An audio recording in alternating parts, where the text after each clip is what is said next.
Muchísimas gracias, Padre, por darnos la oportunidad de estar aquí hoy, escuchando un poquito más acerca de lo que tienes preparado para nosotros. Gracias, Señor, porque cada uno de los que estamos aquí tenemos una clara comprensión, no solamente en nuestra mente, sino también en nuestro espíritu, de todas aquellas cosas maravillosas que tú has planeado para que nosotros podamos caminar en ellas, aún desde antes de la fundación del mundo. Muchísimas gracias. Amén y amén. Bueno, el título de la conferencia de hoy es Señor, Señor. Y vámonos a Lucas capítulo 6, el versículo 46. Y dice: ¿por qué me llamáis Señor, Señor, y no hacéis lo que yo digo? A ver, todos ustedes léanlo en voz fuerte. 1, 2, 3.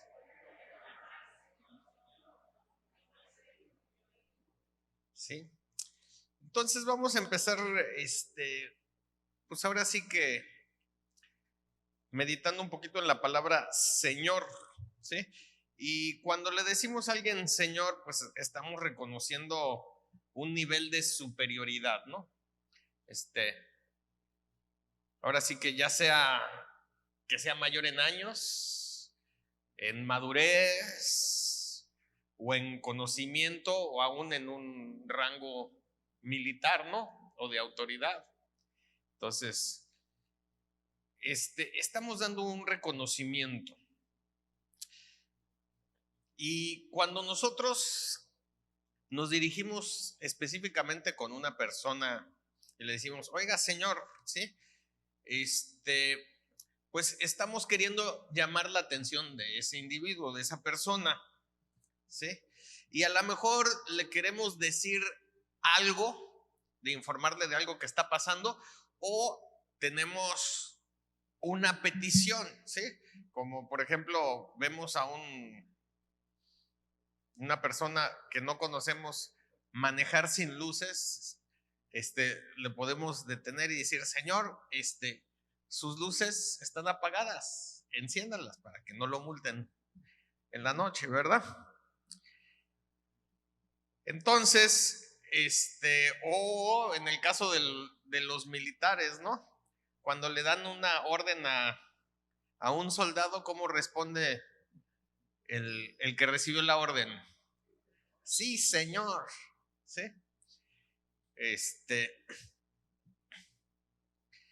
O cuando un niño, ¿no? Ve a otra persona, a alguien mayor, como le dice, oiga, señor, puede darme esto, puede hacer esto, aquello. Entonces, es maneras de nosotros reconocer a alguien, de estarle dando un reconocimiento. Ahora, cuando nosotros le decimos Señor a Dios, pues ahora sí que es una manera por nuestra parte de estar entrando en el ámbito de la alabanza y la adoración, ya que lo estamos reconociendo a Él como el ser supremo. Y aquí tenemos muchas canciones, ¿no? Señor, Señor Jesús, yo sé que eres grande. Hay muchas canciones que cantamos que tienen la palabra Señor. Y la razón principal es porque pues, reconocemos su magnificencia, que es superior, que ahora sí que las puede de todas, todas. Él es, ¿sí? El Rey de Reyes y ¿qué más?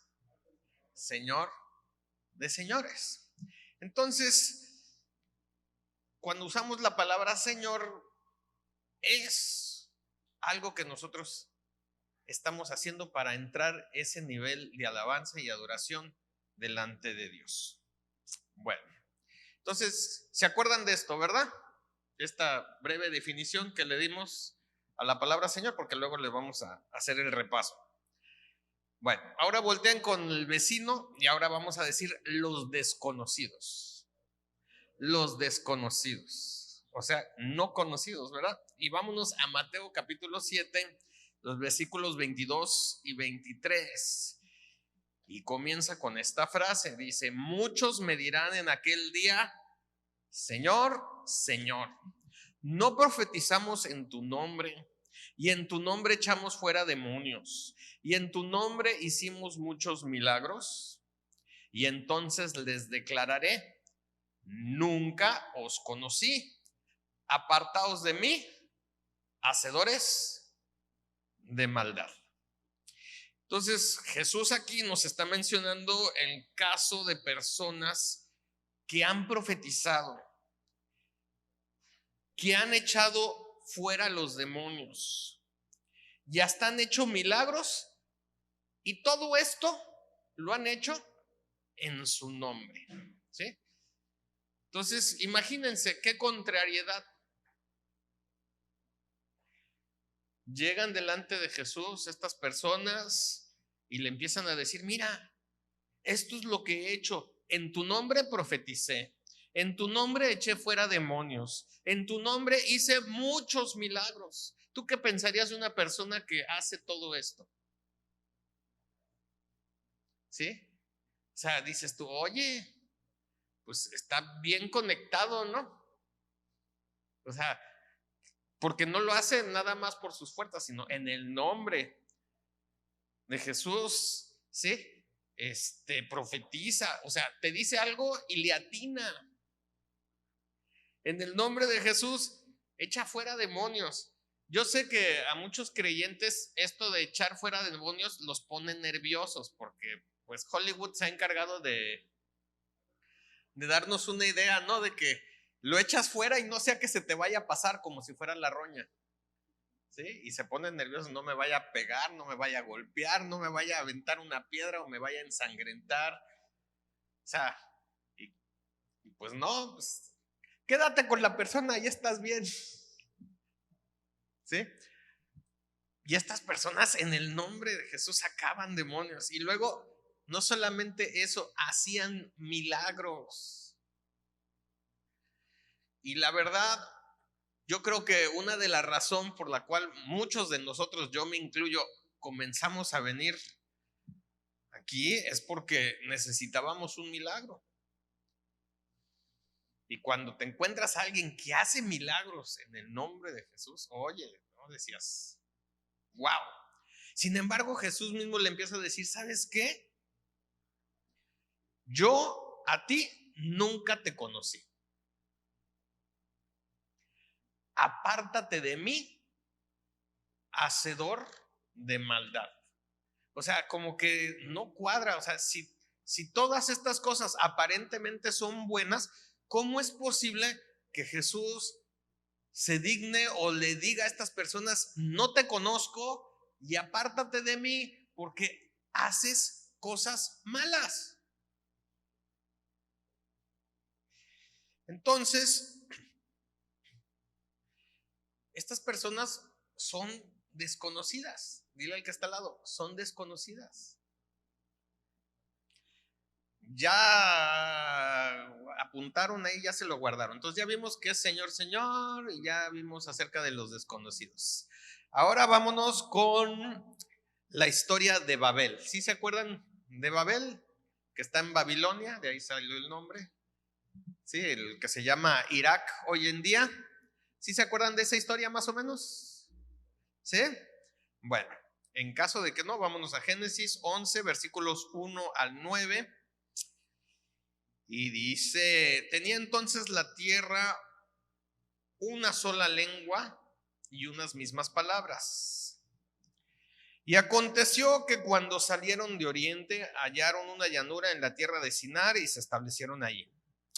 Y se dijeron unos a otros: vamos, hagamos ladrillo y cosámoslo con fuego. Y les sirvió el ladrillo en lugar de piedra, y el asfalto en lugar de mezcla. Y dijeron: vamos, edifiquémonos una ciudad y una torre, cuya cúspide llegue al cielo, y hagámonos un nombre, por si fuéramos esparcidos sobre la faz de toda la tierra. Y descendió Jehová para ver la ciudad y la torre que edificaban los hijos de los hombres. Y dijo Jehová: he aquí, el pueblo es uno, y todos estos tienen un solo lenguaje, y han comenzado la obra, y nada les hará desistir ahora de lo que han pensado hacer. Ahora pues descendamos y confundamos allí su lengua para que ninguno entienda el habla de su compañero. Así los esparció Jehová desde ahí sobre la faz de toda la tierra y dejaron de edificar la ciudad. Por esto fue llamado el nombre de ella Babel, porque allí confundió Jehová el lenguaje de toda la tierra y desde allí los esparció sobre la faz de toda la tierra. Sí, así que aquí tenemos a los descendientes de Noé y ellos se pusieron de acuerdo para edificar una torre. Querían tener un nombre por si eran esparcidos sobre la faz de la tierra. Entonces, pongámonos en contexto, pues la tierra había sufrido por causa del pecado de los hombres anteriores. Dios vio y dijo, ¿sabes qué? Vamos a inundar este lugar. Y solamente Noé y familia se salvaron con unos animalitos, construyeron el arca. Después de estar ahí varios días a la deriva, al garete, llegaron a un monte por Turquía que se llama Ararat. Desembarcan, Dios habla con Noé, le da la promesa. ¿Sí se acuerdan el símbolo de la promesa que le dio? El arco iris, ¿sí? Un pacto, una profecía de Jesús, ¿sí? Y dice, ya no voy a destruir la tierra con inundación. Podría ser por fuego, podría ser por un asteroide o algo así, pero de inundación, ya no. ¿Ok? Así que dile que está al lado, por inundación ya no. ¿Sí? Puede ser por muchas otras cosas, pero por inundación ya no. ¿Ok? Y entonces, pues Dios habla con Noé, ¿sí? Y los descendientes de Noé pues empiezan a, pues ahora sí que a reproducirse y se dan cuenta que ya están aumentando en número y dicen, ¿sabes qué? Pues por si nos empezamos a alejar los unos de los otros, vamos a construir esta ciudad y en ella hagamos una torre grandota. Y entonces tengamos algo que nos identifique y hagámonos un solo nombre, ¿sí? En caso de que fueran esparcidos sobre la tierra, que ellos mismos ya estaban futureando y estaban viendo, ¿sabes qué? Pues nos estamos haciendo más y cada vez nos estamos yendo para acá o para allá. Entonces hagámonos un nombre y tengamos un lugar de identificación que sea esta torre, ¿sí? Y lo que los ayudaba a hacer esto, muy interesante, es que todos tenían el mismo lenguaje, diles, hablaban el mismo idioma. O sea, que se podían entender en sus ideas, ¿sí? Alguien decía algo y todos entendían. Entonces, lo que les ayudaba a poder alcanzar sus metas era que todos tenían el mismo lenguaje. Pero quiero que entendamos esto. Noé había recibido un mandato específico de parte de Dios para sus generaciones. A ver, este mandato era fructificad y multiplicaos y llenad la tierra. Y pues ahora sí que es un mandato muy parecido al que Dios le dio a Adán. ¿Se acuerdan? Fructificaos, multiplicad la tierra, llenadla y sojuzguen, etcétera, etcétera. Entonces tenían este mandato. Pero los descendientes de Noé estaban pensando, ¿sí?, en tener un punto a donde ir en caso de que se estuvieran separando, una torre que pudieran ver para poder regresar. Entonces, quiero que entendamos esto. Ellos estaban buscando establecer como un tipo de confort, una zona de confort.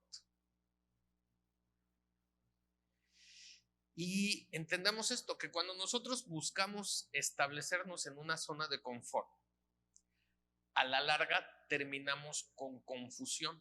Y eso fue lo que pasó. Llegó Dios, vio el lugar, vio lo que estaban haciendo, dijo, lo van a hacer porque tienen un mismo lenguaje, no va a haber nada que los detenga. ¿Sabes qué? Vamos a confundir este idioma para que no se puedan comunicar y entonces los que sí se alcanzan a comunicar vayan a un lado y los otros vayan al otro, etcétera, etcétera. Y es algo que debemos aprender. A veces nosotros estamos buscando una zona de confort y no estamos buscando dar nuestro máximo potencial porque estamos a gusto. Hemos llegado a un nivel de cierta estabilidad y sin embargo hay ahora sí que en el caso de los descendientes de Noé, el llamado de que fructifiquen, que se multipliquen y que llenen la tierra. Entonces, cuando nosotros queremos establecernos en una zona de confort, pues a la larga terminamos con confusión, porque decimos, ¿por qué si todo está bien? Entonces ya vimos los descendientes de Noé, ¿verdad? Ahora vámonos con la iglesia de Jerusalén. Todos díganle al lado, la iglesia de Jerusalén. Y estamos ahora en Hechos, capítulo 8, el versículo 1. Y dice, y Saulo consentía en su muerte. En aquel día hubo una gran persecución contra la iglesia que estaba en Jerusalén, y todos fueron esparcidos por las tierras de Judea y de Samaria, salvo los apóstoles. Entonces aquí es a los poquitos, híjole, quiero decir como al año, no sé cuánto tiempo, podrían ser meses, podrían ser poquitos años, no sé, pero a Esteban lo acaban de matar, lo apedrearon, ¿sí? Y cuando pasa esto, se viene una oleada de persecución en contra de los creyentes que estaban situados en Jerusalén. Ahora les quiero poner un poquito en contexto. Recién había resucitado Jesús y había sido ascendido a los cielos. Estaban unos discípulos en un lugar alto, dice la Biblia, aposento alto, ¿verdad? Y estaban juntos orando y alabando a Dios, pero tenían un poco de miedo. Cuando ellos estaban en ese momento, viene el derramamiento del Espíritu Santo. ¿Y qué pasa? ¿Sí se acuerdan? Empiezan ahora sí que a recibir de parte de Dios, ¿sí? Un nuevo idioma. Y empiezan a hablar en idiomas que ellos desconocían, pero empiezan a dar alabanza y empiezan a dar gloria a Dios. Y las personas que estaban alrededor, pues decían, ¿sabes qué? Están borrachos. ¿Cómo es posible que nosotros los estemos escuchando alabar a Dios en idiomas que nosotros conocemos, que sabemos que ellos no conocen? ¿Cómo es posible que lo hagan? Han de estar bien borrachos. Y en eso se levanta el apóstol Pedro y les empieza a decir, ¿saben qué, muchachos? No es que estemos borrachos, es el cumplimiento de lo que dicen las escrituras, de que en los últimos días iba a derramarse el Espíritu Santo. Y podrían ser, ahora sí que, y los jóvenes iban a tener sueños, o cómo era, algo así, ¿no? Y los viejitos, ¿qué? Visiones, ¿verdad? Así que, no que los jóvenes les iba a dar sueño, ¿verdad? ¿Sí? Y entonces, en ese mismo día, se convierten 5,000 personas al Señor Jesucristo. Tremendo. Pero empieza a agarrar un movimiento, una fuerza el movimiento de Jesús, de creyente en esa ciudad. Empieza a haber mucha fuerza y mucha influencia. ¿Sí? Al punto que agarran a los apóstoles y, y los mismos sacerdotes no sabían qué hacer con ellos. Y entonces les prohibieron hablar en el nombre de Jesús. Pero los apóstoles dijeron, ¿sabes qué? Primero hay que obedecer a Dios antes que a los hombres. Y les dio miedo a los sacerdotes. Y entonces lo máximo que pudieron hacer es azotarlos. Y se acabó porque tenían miedo de la sociedad. Estaba agarrando un impulso, ahora sí que social, el movimiento cristiano, muy tremendo. Y dice que muchos sacerdotes eran creyentes, aunque a escondidas. Y empezaron a tener un impacto con los pobres. Empezaron un movimiento social de traer, vender bienes y propiedades que tenían, los llevaban a los pies de los apóstoles, ¿sí? Y estos apóstoles los empezaban a repartir entre las personas. Había un movimiento social. ¿Se acuerdan del caso de Ananías y Zafira? ¿Sí? Que estas personas quisieron tener honra para ellos, ¿sí? Y no darle gloria a Dios, y pensaron, pues vendemos el terreno, decimos que lo vendimos en tanto, nos quedamos tanto y así todos ganamos, ¿verdad? Y cuando Pedro se da cuenta de esto, le dice, ¿sabes qué? No me estabas mintiendo a mí, le estabas mintiendo al Espíritu Santo, y ¡pum! Se mueren, ¿verdad? ¿Cómo crees que estaba la sociedad cuando sabe que hay una persona que tiene el poder de Dios, el poder del Espíritu Santo, que sabe cuando alguien te está diciendo mentiras o no, y que si tú le dices una mentira vas a caer fulminado como una cucaracha? ¿Sí? O sea, ¿cómo crees que estaba la sociedad? ¿Cómo crees que veían este movimiento? Muy poderoso. Y mucha gente estaba uniéndose a este mover de parte de Dios, porque dice la Biblia que vas a recibir poder cuando venga sobre de ti el Espíritu Santo. ¿Sí? Pero quiero que veamos este mandato de Jesús.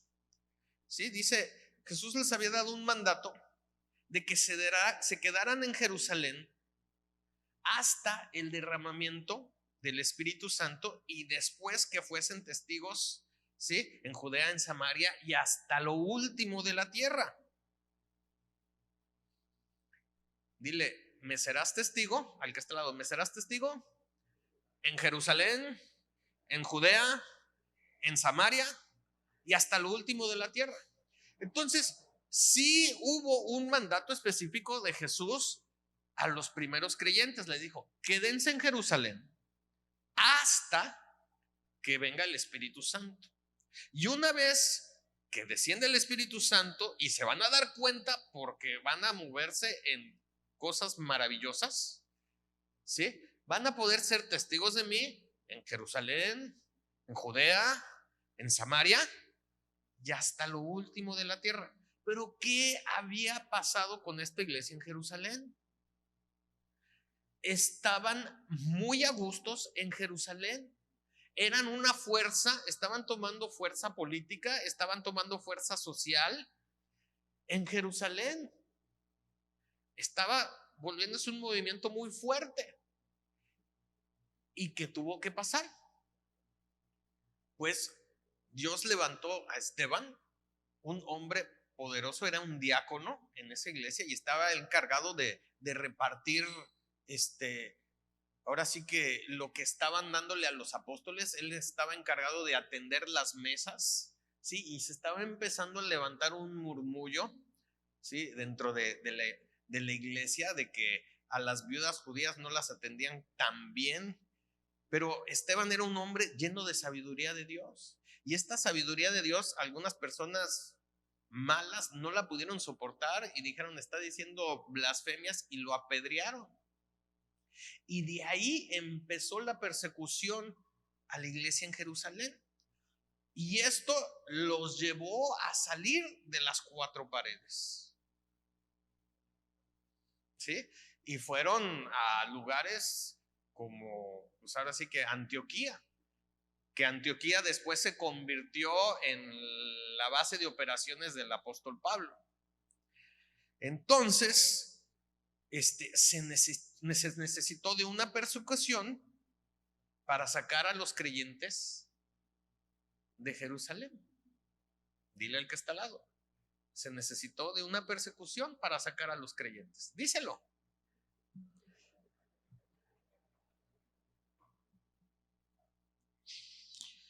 Muy bien. Entonces, vamos a dar un repaso. Si han estado prestando atención, ¿verdad?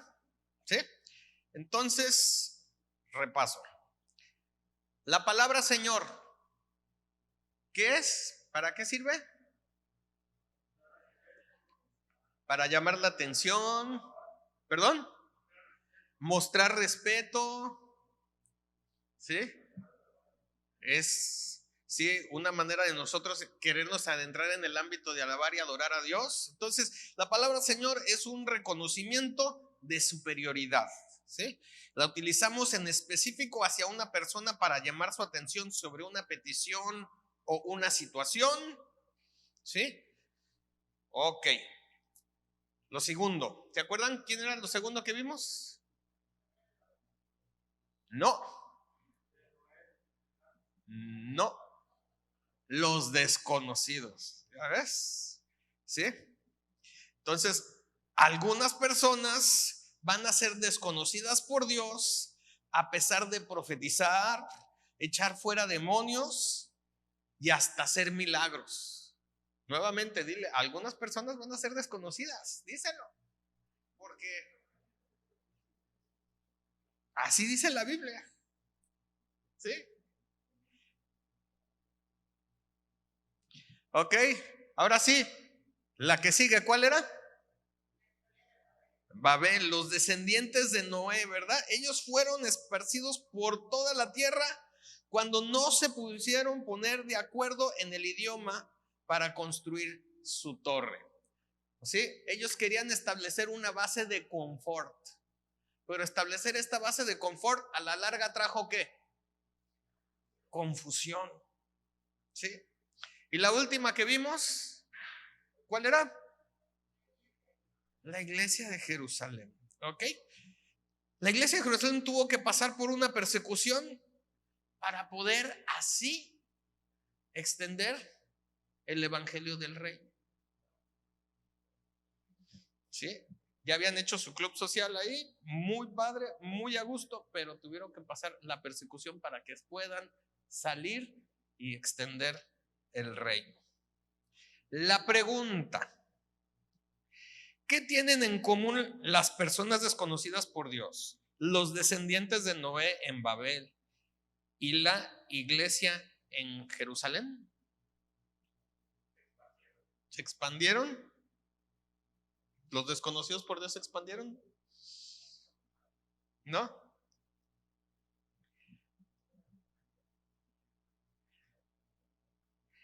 ¿Qué tienen en común las personas desconocidas por Dios, los descendientes de Noé en Babel y la iglesia en Jerusalén?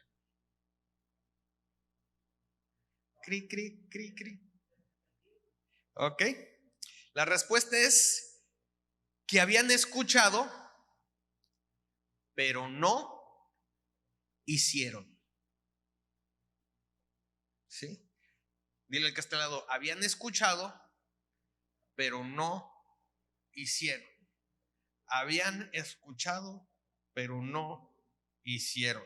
O sea, no estaban llevando a cabo su asignación, aunque lo que estaban haciendo aparentemente era bueno. O sea, estaban haciendo cosas que aparentemente eran buenas. Mira, hacer milagros aparentemente es bueno, echar fuera demonios aparentemente es bueno, profetizar aparentemente es bueno, hacer una ciudad para que todos tengan un punto en que identificarse aparentemente es bueno. Empezaron a hacer nuevas tecnologías, en vez de usar piedras empezaron a usar ladrillos para construir la torre, y en vez de usar mezclas estaban usando asfalto que nosotros todavía usamos aquí en la calle.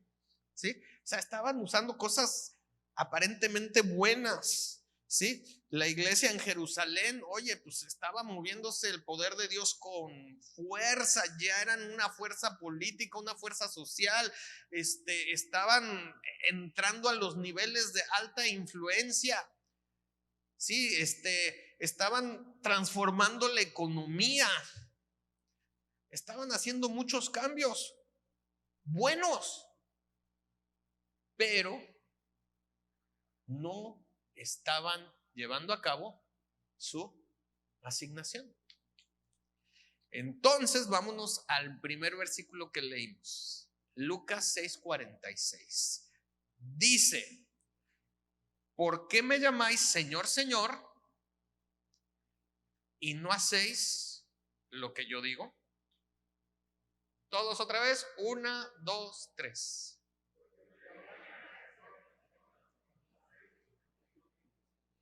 Y Jesús empieza aquí a darnos una enseñanza que yo creo que todos aquí nos podemos identificar. Todo aquel que viene a mí y oye mis palabras y las hace, os indicaré a quién es semejante. Semejante es al hombre que al edificar una casa cavó y ahondó y puso el fundamento sobre la roca. Y cuando vino una inundación, el río dio con ímpetu contra aquella casa, pero no la pudo mover porque estaba fundada sobre la roca. Mas el que oyó y no hizo, semejante es al hombre que edificó su casa sobre la tierra, sin fundamento, contra la cual el río dio con ímpetu y luego cayó, y fue grande la ruina de aquella casa. Entonces creo que conocemos de un ejemplo veraz todos los que vivimos aquí, ¿verdad? Un río se desborda y desbarata edificios. Aquí Jesús nos muestra dos personas: el que oye sus palabras y las hace, y el que no. Pero quiero que entiendas, el que las hace debe cavar y ahondar hasta llegar a la roca y entonces poner el fundamento allí. El que no, comienza a construir sobre la tierra. Aquí tenemos un ingeniero, ¿sí? La importancia de llegar hasta abajo, hasta el fondo, hasta ahora sí que el lecho rocoso, ¿verdad? Sí. Lo más interesante es que Jesús empieza a decirnos, ¿sabes qué? Después viene el río, o sea, un factor externo que nada tiene que ver contigo, ¿sí? Y que va a poner a prueba lo que has edificado. Si está en la roca, resiste, pero si no, se derrumba. Y quiero que empecemos a entender un poquito, y aquí es donde viene nuestra responsabilidad. Tú no puedes edificar sobre la roca si tú no ahondas y cavas para conocer tu asignación y lo que se ha dicho específicamente sobre de ti. O sea, tienes una responsabilidad. O sea, no puedes construir tu vida cristiana, vamos a llamarlo así. No puedes llevar tu vida con Dios si tú no cavas, si tú no vas a lo profundo para llegar a ese lugar que es Jesucristo, a la roca. Y de ahí empiezas a edificar.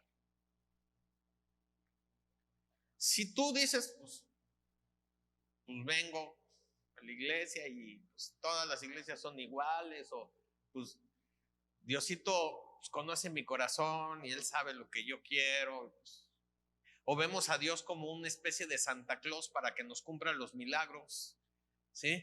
O sea, ¿qué va a pasar? ¿Cómo estás edificando? Y aquí Jesús está diciendo, necesito que profundices, necesito que llegues a conocer, a ser un experto en el área de tu asignación. Muchas personas, y yo me incluyo, nos la hemos pasado mucho tiempo esperando a que alguien nos diga qué hacer, a que alguien nos diga a qué nos vamos a dedicar en esta vida, a que alguien nos diga cuál es nuestra relación con Dios. Pero Jesús, ahora sí que, porque de tal manera amó Dios al mundo que dio a su Hijo unigénito, Dios mandó a Jesús para que todo aquel que en Él crea no se pierda, pero tenga vida eterna. O sea, Jesús muere por el mundo, muere por el sistema, pero la relación que quiere tener con cada uno de nosotros es personal. La asignación que tiene sobre cada uno de nosotros es personal, y para eso hay que cavar, ya hay que ahondar, ya hay que llegar a lo más profundo, a la roca. ¿Sí? Entonces no puedes edificar sobre la roca si no ahondas y cavas para conocer tu asignación y lo que se ha dicho específicamente sobre de ti. Puedes hacer cosas buenas de acuerdo a los patrones de la religión, pero los factores externos van a venir. Dile al que está al lado, los factores externos van a venir. O sea, el río va a venir y va a dar con ímpetu. ¿Sí? Si se dan cuenta, Puerto Vallarta no sufrió mucho el embate del huracán. O sea, hubo viento, sí. Hubo lluvia, sí. Hubo destrozos por el viento y la lluvia, a lo mejor. Sí, yo fui a un edificio de condominios en donde vi una muralla tipo tabla roca. No sé si es Duroc o algo así, porque estaba en el exterior.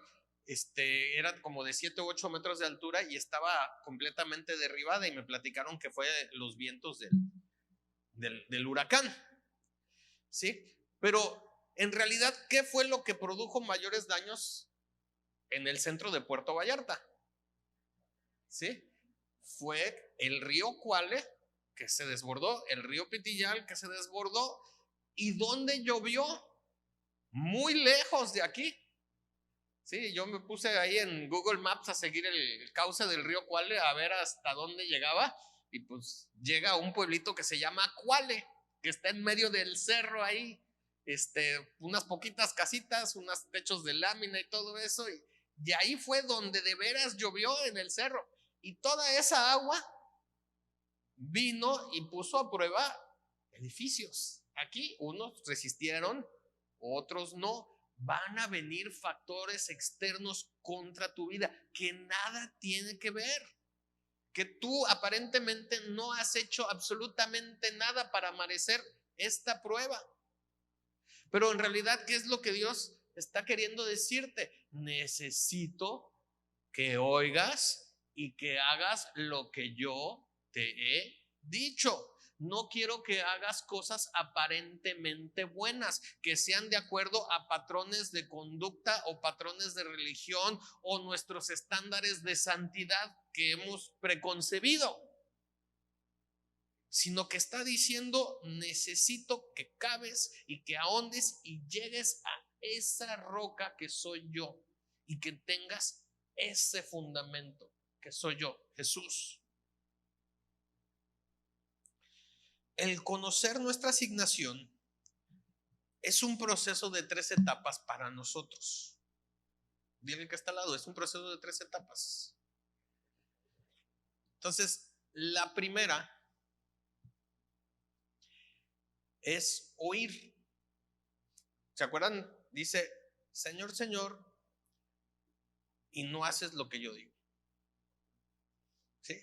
Romanos 10:17 dice: así que la fe es por el oír, y el oír por la palabra de Dios. O sea que no puedes empezar a moverte en fe si tú no escuchas la asignación, la palabra de Dios para tu vida. O sea, si tú no la escuchas, sorry, estás sobre la tierrita. Entonces, oye, dile al que está al lado: oye. La segunda etapa, número 2, es creer. Dile al que está al lado: creer. Hebreos 11:6. ¿Sí? Pero sin fe es imposible agradar a Dios, porque es necesario que el que se acerca a Dios crea que le hay y que es galardonador o premiador de los que le buscan. O sea, la primera es oír. ¿Sí? Tienes que oír. Y tú escuchas y esto produce fe. Entonces, ya una vez que te estás empezando a mover en fe, tienes que creer. Dice, y que sin fe es imposible. O sea, no puedes agradar a Dios si no hay fe. Y la fe viene ¿por qué? El oír la palabra de Dios. O sea, si tú no escuchas la palabra de Dios, no hay fe y por lo tanto es imposible que puedas agradar a Dios. Pero ya que te estás moviendo en fe, ya que escuchaste la palabra y se ha producido fe y estás empezando a entrar en esta atmósfera, ¿sí? Tienes que entonces creer que Dios existe y que va a premiar, que es galardonador, que existe una recompensa por buscarlo a Él. ¿Sí? Mateo 6 dice, busca primeramente el reino de Dios y su justicia. ¿Y qué más dice? ¿Sí? Y todo lo demás te va a ser por añadidura. O sea, tienes entonces que empezar a creer de que hay una recompensa, de que hay un premio, hay un galardón. Entonces, ¿cuál es la primera etapa? Oír. La segunda, creer. Y entonces llegamos a la tercera y tiene que ver con hacer. Ahí pónganle todos, hacer. ¿Sí? Santiago 2:18 dice, pero alguno dirá, tú tienes fe y yo tengo obras. Muéstrame tu fe sin tus obras y yo te mostraré mi fe por mis obras. ¿Sí? Ahora, acuérdense, la salvación no es por obras, sino es por gracia. Pero ¿qué más? Dice que por medio de la fe. Y la fe te lleva a creer. Y si tú crees, entonces empiezas a hacer. Santiago está diciendo, yo necesito que tú me muestres tu fe con tus hechos. ¿Sí? O sea, tú tienes fe, yo tengo obras. Muestra tu fe sin tus obras, a ver si es cierto. O sea, ¿cómo puedes mostrar fe si no estás actuando? O sea, tienes que actuar de acuerdo a lo que estás creyendo. ¿Sí? Yo te mostraré mi fe por mis obras. Entonces, nuevamente, o sea, la palabra de Dios a tu vida produce fe. El moverte en fe, ¿sí?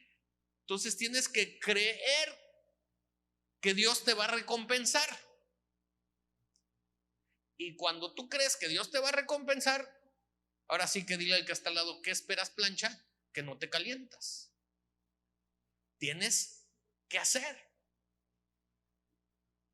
O sea, no es un ejercicio, el vivir con Dios no es un ejercicio mental, no es un ejercicio de relajación, no es un ejercicio de socializar, sino es, ahora sí que hacer lo que Él ha dicho que hagamos. Entonces, ya para terminar, les vamos a leer otra vez este versículo. No va a aparecer en pantalla, pero voy a leérselos. Dice, ¿por qué me llamáis Señor, Señor? Y no haces lo que yo digo. No solo digas Señor, Señor. O sea, no nada más vayas, Dios, Diosito, ayúdame, auxilio, Señor, help me. Sino haz lo que Él te dijo.